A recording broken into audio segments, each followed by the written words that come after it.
साथियों, कैसे हैं आप लोग। आइए आज मैं भागवत जी के महत्व के बारे में थोड़ी सी चर्चा करूंगा कि भागवत जी का इतना महत्व क्यों है, भागवत क्यों सुननी चाहिए। हमने अपने जीवन में जो भी पाप कर्म किए हैं, उन पाप कर्मों का विनाश भागवत जी के सुनने से होता है, और मेरे द्वारा कैसे कैसे जो किए गए पाप हैं वो कैसे विनाश होते हैं, आज इस विषय पे मैं थोड़ी सी चर्चा भागवत जी के माध्यम से करूँगा। भागवत जी में लिखते हैं कि भागवत के महात्म में ये श्लोक आया है। सबसे पहले 2 मिनट भगवान की प्रार्थना करते हैं। श्री कृष्ण गोविंद हरि मुरारी हे नाथ नारायण वासुदेवा। श्री कृष्ण गोविंद हरे मुरारी हे नाथ नारायण वासुदेवा। भगवान की कथा इतनी महत्वपूर्ण क्यों है, जरा इसके विषय में थोड़ी सी जानकारी है। यहाँ पर व्यास जी भागवत जी में लिख रहे हैं, हे मानवा पापकृतस्तु सर्वदा सदा दुराचाररता विमार्गगा क्रोधाग्निदग्धा कुटिलास्य कामिना सप्ताहयज्ञेन कलौ पुनन्ति ते।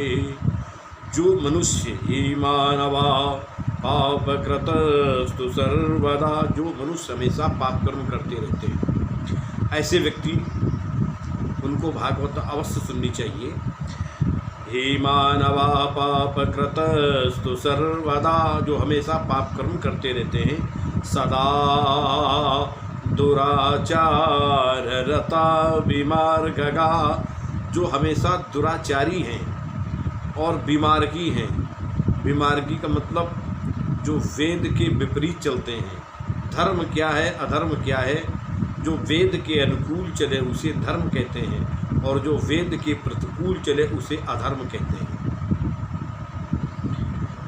सदा दुराचाररता विमार्गगा, जो हमेशा दुराचारी हैं और विमार्गी हैं, यानी कुमार्ग पे चलने वाले हैं। क्रोधाग्निदग्धा, जो बड़े कुटिल हैं, क्रोध में जले जा रहे हैं, कुटिल भी हैं, क्रोध में जले जा रहे हैं। क्रोधाग्निदग्धा कुटिलास्य कामिना, और बड़े कामी हैं। जो क्रोध में जले जा रहे हैं, बड़े कुटिल हैं, बड़े कामी हैं। ऐसे व्यक्ति जिनके अंदर ऐसे ऐसे दुर्गुण हैं, अगर वो 7 दिन की भागवत सुन लेते हैं, सप्ताह यज्ञेन कलौ पुनन्ति ते, अगर वो 7 दिन की भागवत सुन लेते हैं तो ऐसे व्यक्तियों का निश्चित ही उद्धार हो जाता है। ये बात हमारी भागवत जी कह रही है। अब देखिए आगे इन दोषों के अलावा आगे का वर्णन हमारे व्यास जी भागवत जी में लिख रहे हैं। सत्येन ना पितमात्र दूषिका, सत्येन ना पितृमात्र दूषका, तृष्णाकुलाश्चाश्रम धर्म विवर्जिता, तृष्णाकुलाश्चाश्रम धर्म वर्जिता, एदम्भिका मत्सरिणोऽपि हिंसिका, सप्ताहयज्ञेन कलौ पुनन्ति ते। जो व्यक्ति सत्य से हीन है, यानी जो कभी सत्य ही नहीं बोलता। पितृमात्र दूषका, जो अपने माता और पिता के कुल में कलंक लगाने वाले हैं, ऐसे आचरण करते हैं जिसके कारण माता और पिता के कुल में कलंक लग जा रहा है। तृष्णाकुलाश्चाश्रम धर्म वर्जिता, बड़े ईर्षालु हैं, और जो 4 प्रकार के आश्रम बताए गए हैं, बाल्यावस्था में ब्रह्मचर्य, और इसके बाद में गृहस्थाश्रम में प्रवेश करना, गृहस्थाश्रम का विधिवत पालन करना, आए हुए अतिथि का सम्मान करना और भगवान की सेवा करना, गौ की सेवा करना आदि आदि जो यहाँ पर वर्णन किया गया है। इसके बाद में जब पुत्र के बेटा पैदा हो जाए, इसके बाद में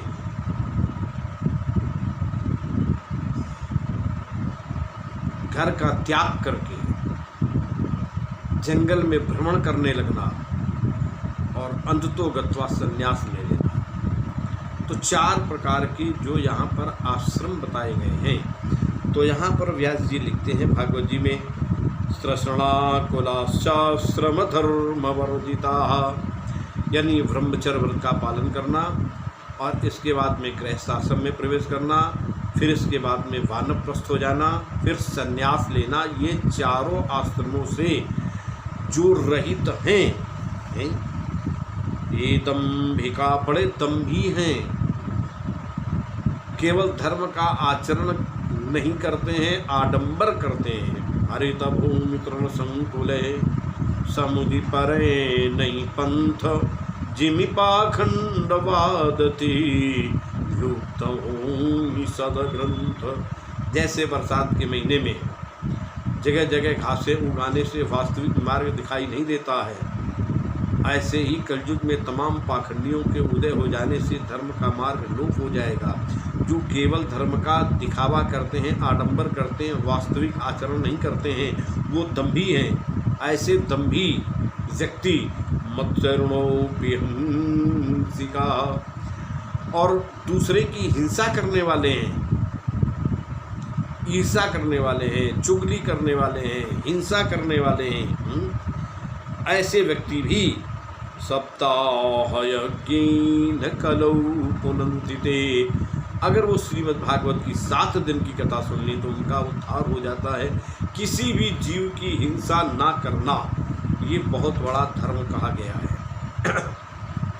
जो व्यक्ति किसी जीव की हिंसा नहीं करता है, वो अगले जन्म में बहुत सुंदर रूप लेकर के पैदा होता है। ऐसा भी मैंने पुराणों में पढ़ा है। अब अगला देखिए, अगर इन पापों के अलावा हमारे व्यास जी ने और वर्णन किया है कि जो जीवन में और पाप हो जाते हैं, बोले वो कैसे हैं। कायेन वाचा मनसा पिपातकम नित्यं प्रकुर्वन्ति सठा हठेनयि, परस्वपुष्टा मलिना दुराशया, सप्ताह यज्ञेन कलौ पुनन्ति ते। कायेन वाचा मनसा विपातकम, जो व्यक्ति वाणी से, मन से और शरीर के द्वारा जिनसे पाप कर्म हो जा रहा है, शरीर से, वाणी से, मन से जिनके द्वारा पाप कर्म हो रहा है, नित्यम प्रकुर्वन्ति सठा हठेनयि, हठ पूर्वक जो निश्चय करके पाप कर्म किया करते हैं और जिनके मन हमेशा पाप में लगे रहते हैं, मन बड़े दूषित हैं, मन में हमेशा पाप कर्म का ही चिंतन किया करते हैं, ईश्वर के चिंतन के अलावा पाप कर्म का ही चिंतन होता रहता है। ऐसे पातकी व्यक्ति भी, मलिन व्यक्ति भी, जो कभी ईश्वर का चिंतन ना करते हुए केवल अधर्म का ही चिंतन करते हुए अधर्म का ही कर्म करते हैं, ऐसे महान पापी व्यक्ति भी अगर 7 दिन की श्रीमद् भागवत की कथा का श्रवण कर लें, सप्ताह यज्ञेन कलौ पुनन्ति ते, अगर केवल 7 दिन भागवत की कथा सुन लेते हैं तो उनका भी उद्धार हो जाता है। देखिए, भागवत जी वो कथा है, भागवत वो परमहंस संहिता है, 18,000 श्लोकों वाली श्रीमद् भागवत। ये वैराग्यदायिनी है, पुण्य प्रदान करने वाली है, विष्णुलोक प्रदान करने वाली है और धर्म अर्थ काम मोक्ष हर प्रकार के वैभव को प्रदान करने वाली ये श्रीमद् भागवत की जो पावन कथा है, इसका जीवन में अवश्य ही श्रवण करना चाहिए। ये जीवन का एक उद्देश्य निश्चय करके अपने मन में रखे कि मुझे भागवत जी जीवन में एक बार सुननी है। इससे व्यक्ति का कल्याण स्वयं का तो होता है। व्यास जी भागवत जी में लिखते हैं, भागवत जी है क्या? बोले धन्या भागवती वार्ता प्रेत पीड़ा विनाशिनी।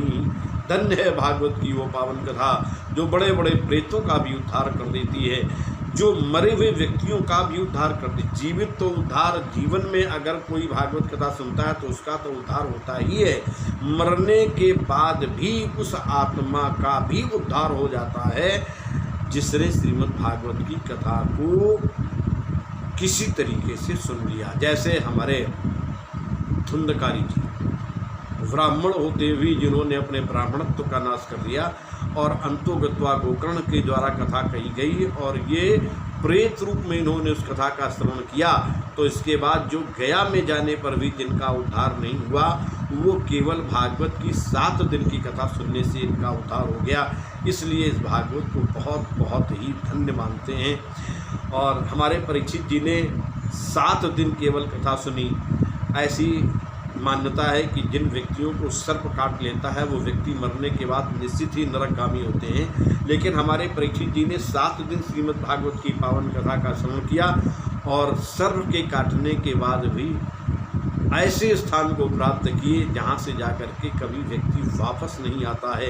यत्र गत्वा न निवर्तन्ति तद्धाम परमं मम। जहाँ जाकर के जीव की पुनरावृत्ति न हो वो वैकुंठम योग दुर्लभम, जो वैकुंठ योगियों के लिए भी दुर्लभ है वो प्राप्त कर लेते हैं। इसलिए इस महापुराण को अवश्य सुनना चाहिए, इनका बहुत बड़ा महत्व है। बस आज इन्हीं शब्दों के साथ में मैं अपनी वाणी को यहीं पर विराम करता हूँ। नमस्कार।